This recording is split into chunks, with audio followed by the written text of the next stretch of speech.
Dans 1 an, dans 2 ans, dans 3 ans, on aura réalisé ça. Des solutions qui ont un vrai impact. Une vision et un choix radical.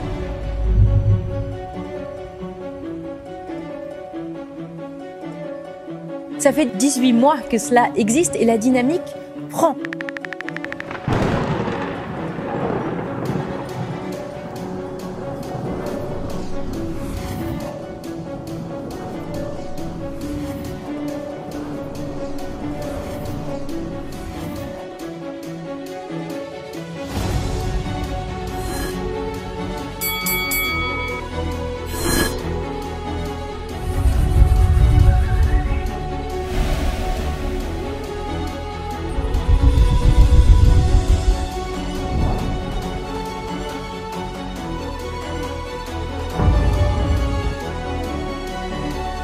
Those gases are 1, 2, 8, 10, 12,000 times more powerful than CO2. Si on parle de la répartition des gaz à effet de serre, la dernière partie qui représente 2%, c'est les gaz fluorés. C'est l'équivalent du secteur d'aviation.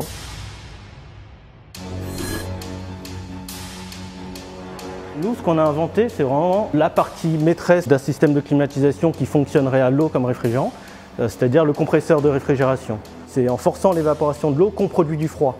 Et pour pouvoir forcer cette évaporation, on utilise un compresseur mécanique.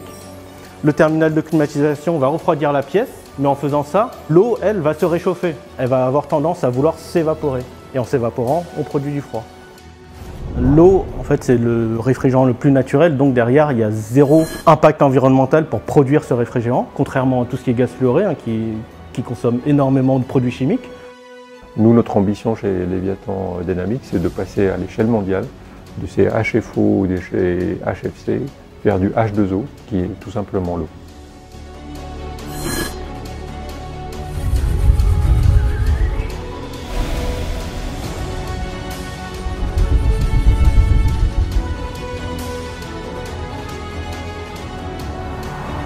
Il faut que les émissions de dioxyde de carbone, premier gaz à effet de serre que nous ajoutons dans l'atmosphère, aillent vers le net zéro émission, le plus vite possible. Il y a des secteurs qui sont très difficiles à décarboner, les transports par exemple. Donc il y aura besoin à un moment donné d'enlever du CO2 de l'atmosphère pour compenser des émissions résiduelles.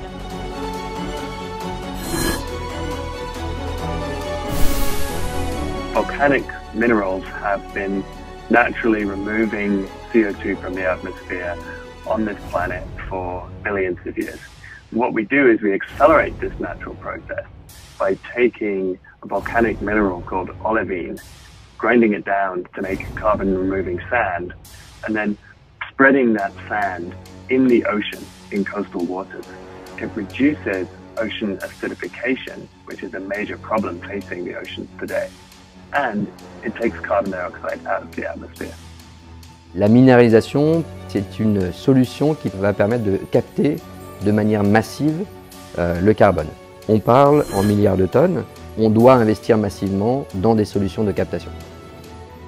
Utiliser la biologie dans un processus naturel pour capturer du CO2 dans l'atmosphère, ça revient bien moins cher que de faire la même chose en utilisant des technologies.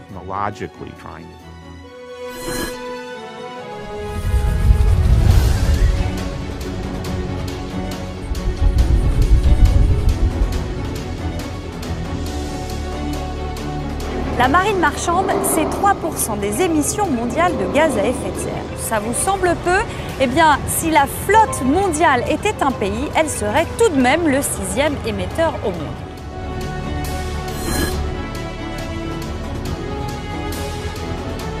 Je m'appelle Yves Parlier, j'ai 60 ans, je suis navigateur, ingénieur, innovateur, entrepreneur. Alors ce beau bateau, c'est le Sea Kite. Sur la poutre centrale qu'on a rajoutée, c'est là que va venir se fixer le système de traction du kite. Le potentiel est énorme. Une voile de kitesurf, nous on va chercher à la faire marcher de manière dynamique, c'est-à-dire de faire un mouvement au kite et d'avoir une traction qui va être beaucoup plus importante. Et c'est là que le kite a vraiment tout son intérêt. C'est pour ça qu'on cherche à créer un pilote automatique pour pouvoir de manière automatique créer une traction importante pour pouvoir tracter les bateaux. On ne peut pas imaginer que dans les prochaines années, prochaines décennies, on va stopper le trafic maritime international. Ça, c'est une des solutions qui permet de réduire les consommations d'énergie et donc les émissions de gaz à effet de serre. Avec un kite finalement d'une petite surface, parce que sur un bateau de 400 mètres de long, ça représente une bande en surface de 4 mètres de hauteur. Rien que cette petite surface, ça peut économiser près de 20% de la consommation journalière du bateau en moyenne.